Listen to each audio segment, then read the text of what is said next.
Butterflies return someday. 10 ways society trains women to doubt their own safety instincts. And I hope that once you embrace this, this sets you alight too. Now, many women can remember a moment when their instincts spoke clearly. It was a feeling in your stomach, a tightening in your chest. It was a quiet inner voice saying, oh, something's not right here. When we train about kids, we talk about kids feel this instinctively, those stomach aches, those headaches that they get from childhood. And then someone just kind of erases that, kind of overrides it. But because another voice arrives, maybe you're overreacting, right? Maybe you misunderstood, and maybe you're being unfair. And over time, many a woman learns a difficult lesson. The world trusts politeness, reputation, and appearances far more than it trusts a woman's instinct. And this pattern shows up right in your home, in your workplace, in your school, in your faith community, your neighborhood, and public spaces. And when it repeats often enough, it can cause a woman to question your own judgment. And now you're not listening to those body signals anymore. You're listening to the crowd. You're listening to people outside of you, people who are telling you that you're being mean, that you're being wrong. You're not listening to your internal signals, your little voice anymore. You stop listening to that. So the kids get the headaches and the stomach aches and all of those things. Somewhere along the line, you stop listening to that. Now, what happens between here are 10 ways society subtly trains women to doubt what's given to you. The natural came with you. It was like downloaded. You came here with it. What your instincts already know. I'm going to give you 10 ways. Number 1, teaching girls to be polite before being safe. So many girls hear messages like, be nice, don't make a scene. And listen, you don't want to hurt that person's feelings. Kindness is prioritized before anything else. But when politeness is prioritized above safety, girls may feel pressure to tolerate discomfort rather than respond to it. Her instinct says, ooh, I gotta step away, cringe. But the training says, stay and be polite. And this is why we say, nobody has an experience like a little girl. You gotta be a little girl. Because there is training that goes along with being a little girl. Number 2, treating discomfort as rudeness. Treating your discomfort as rudeness. When a woman declines attention or pulls away from someone who makes her uneasy, she's quickly labeled, even by those close to her, as being cold, difficult, and dramatic. How dare you do that? She's reprimanded.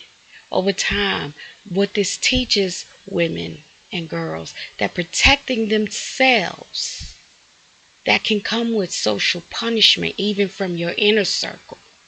And so many of us learn to doubt your own discomfort, to go home or even in the moment to question ourselves. instead of honoring it and saying, well, wait a minute, let me check in with myself and figure out what's going on, because this is information and we're not taught to read it as information.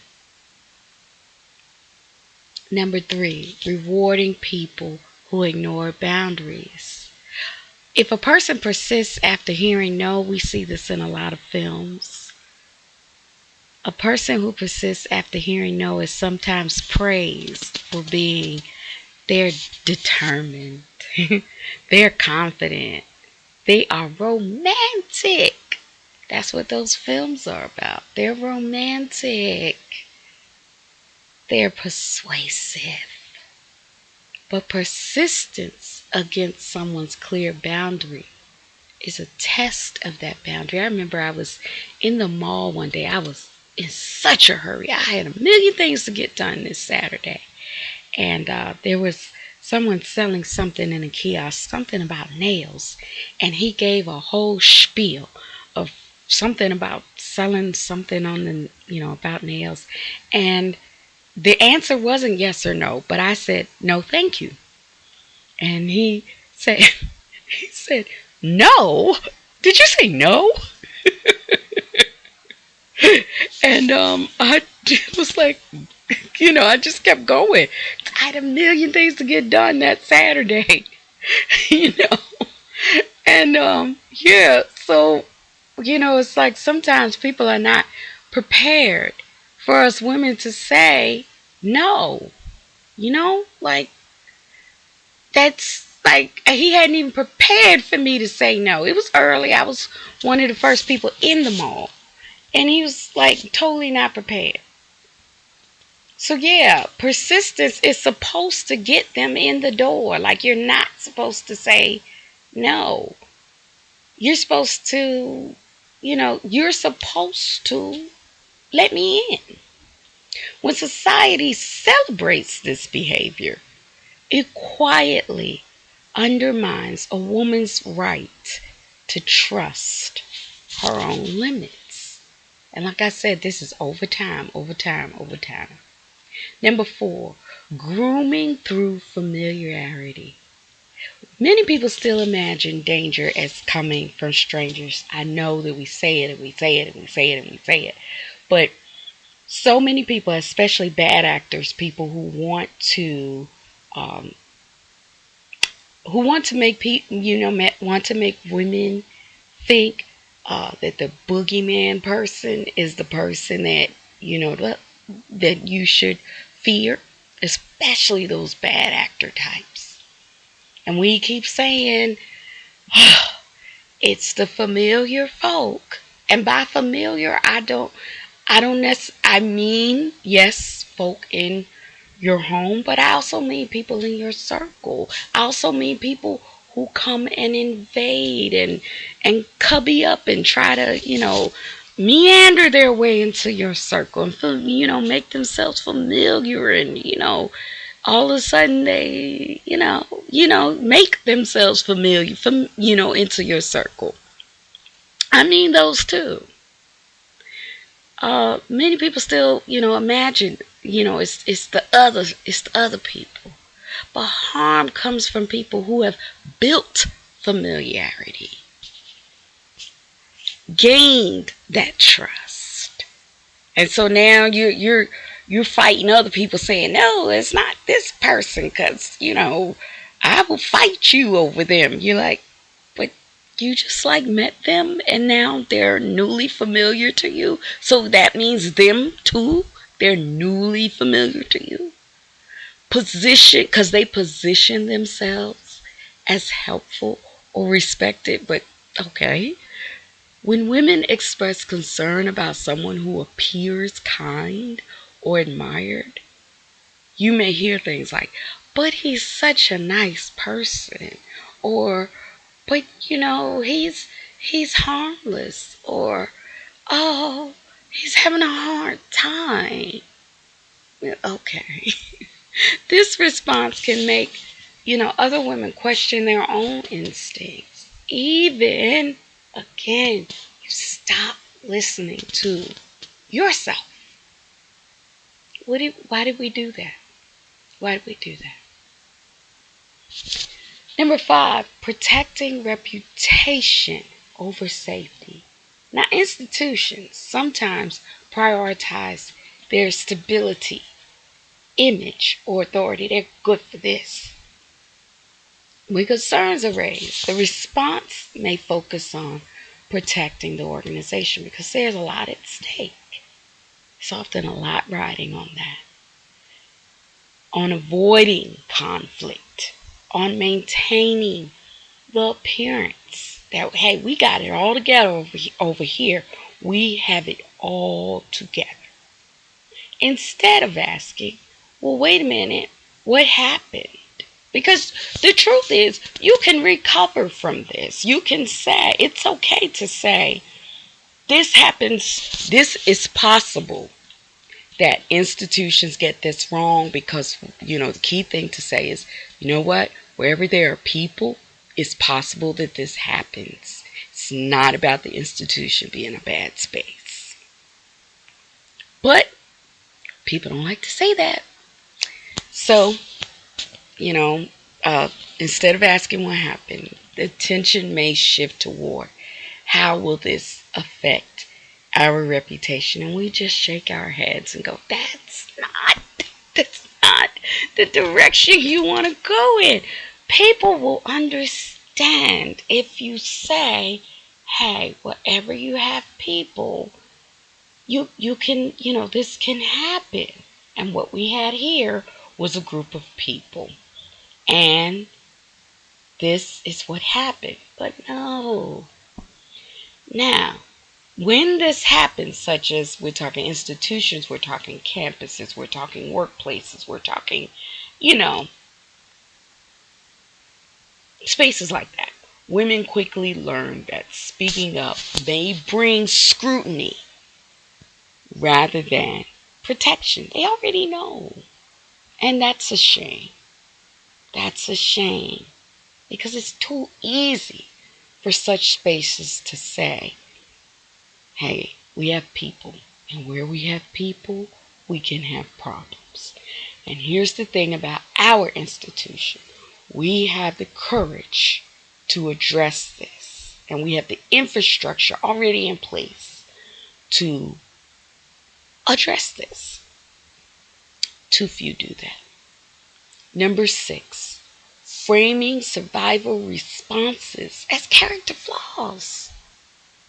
When women respond to harm with anger, distance, or strong boundaries, those responses nearly always these days are criticized. And then down the road a piece, and I'm talking decades, there's an apology. But long before we get to that, there are words like bitter, hateful, bigoted, overly sensitive.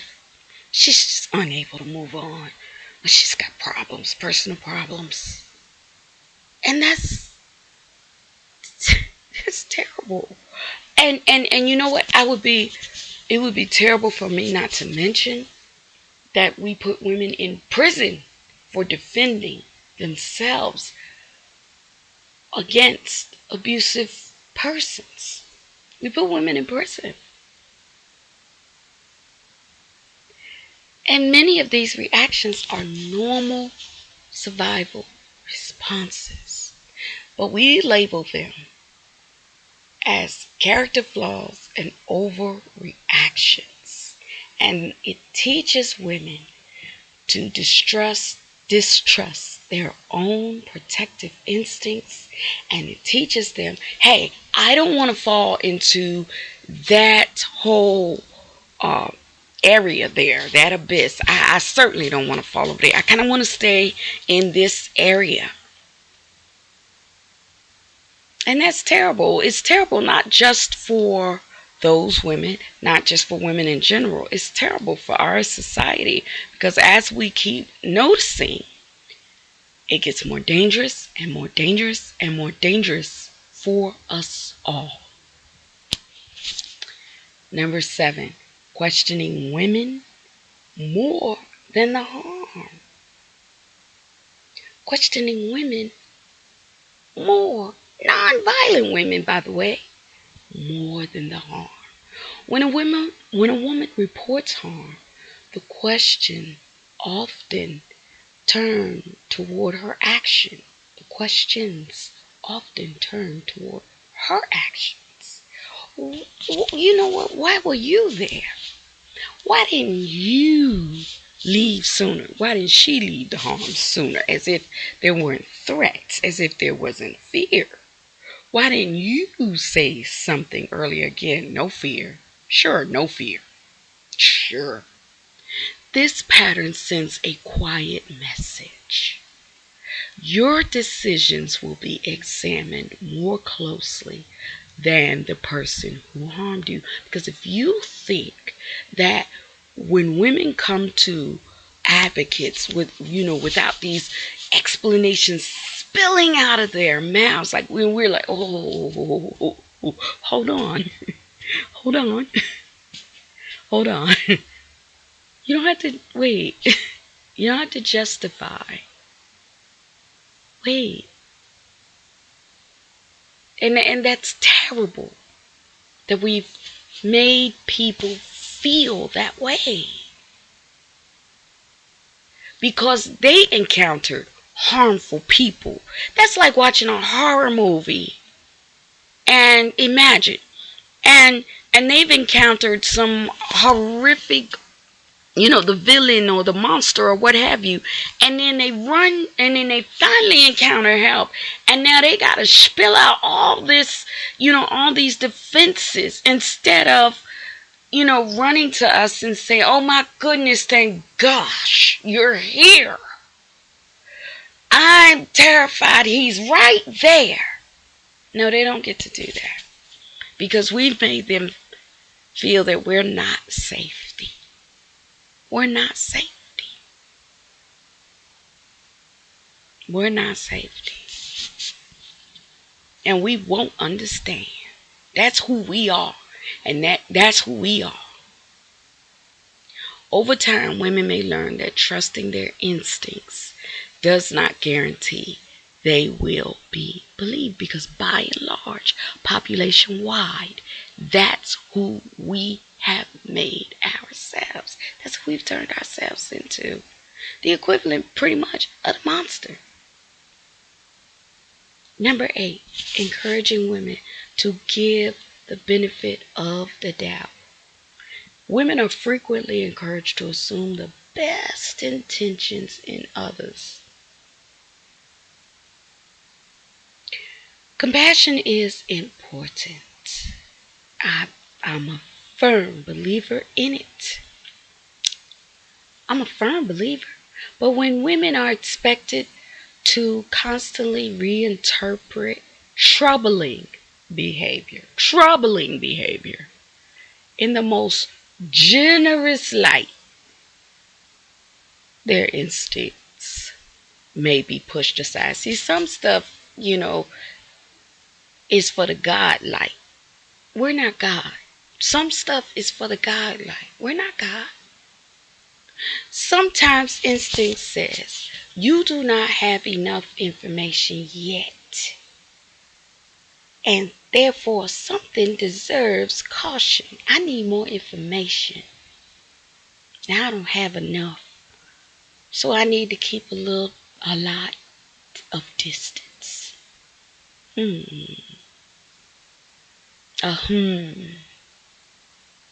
And that voice deserves respectful space. Okay. I'm seeing some things and maybe I'm not clear, I'm not sure. And that's okay.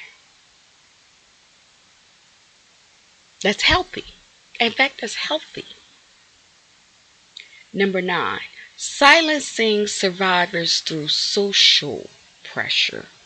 Many women who speak openly about harm experience pushback such as, you're ruining lives. See, this should stay private. You're causing division. When communities pressure women to remain silent for the sake of someone else's peace, especially a harm doer's peace, not the harmed person's peace, a harm doer's peace. Because see, if you wanted peace, perhaps you shouldn't have done no harm. This is how we learn. They reinforce the idea that protecting comfort, the harm doer's comfort, is more important than acknowledging the truth. Silence can become the price of belonging to something that's toxic and harmful and silencing, putrid, strangling. Yeah, that's not cool. Number 10, treating instinct as emotion instead of intelligence. Instinct is often dismissed as irrational or overly emotional. But instinct isn't random. It's the result of pattern recognition, lived experience, observation, subtle signals the brain processes quickly often.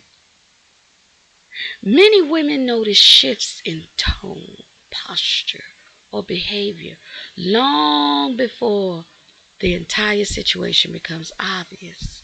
Instinct, it is not weakness. It's not weakness. Instinct is information.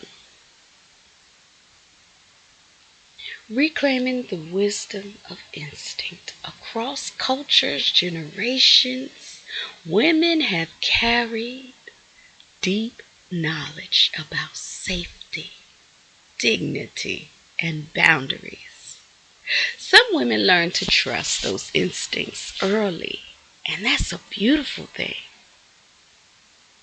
Others were taught to silence them. But instincts, they don't disappear. They remain, waiting to be heard again. When women begin to listen to that inner voice, something powerful happens. Clarity returns. Boundaries strengthen. Safety becomes easier to recognize. And perhaps, most importantly, the wisdom women carry within themselves begins to lead the way again. Now here's a thought to carry forward. Your instincts were not placed within you by accident. They are part of your protection. If someone has taught you to doubt your own safety instincts, you can come back home to them. They're still there for you. They're still there. You can come back home to them. You can come back home to them. You can reinvigorate them. Isn't that good news? Listen, thanks for listening. Protect your safety instincts. Protect your wisdom. Value it highly. Listen, I want to thank you for listening, and protect your greatness. All right, thanks for listening. Y'all have a great one. This is Tanya G.J. Prince. Thanks for listening. Y'all be great.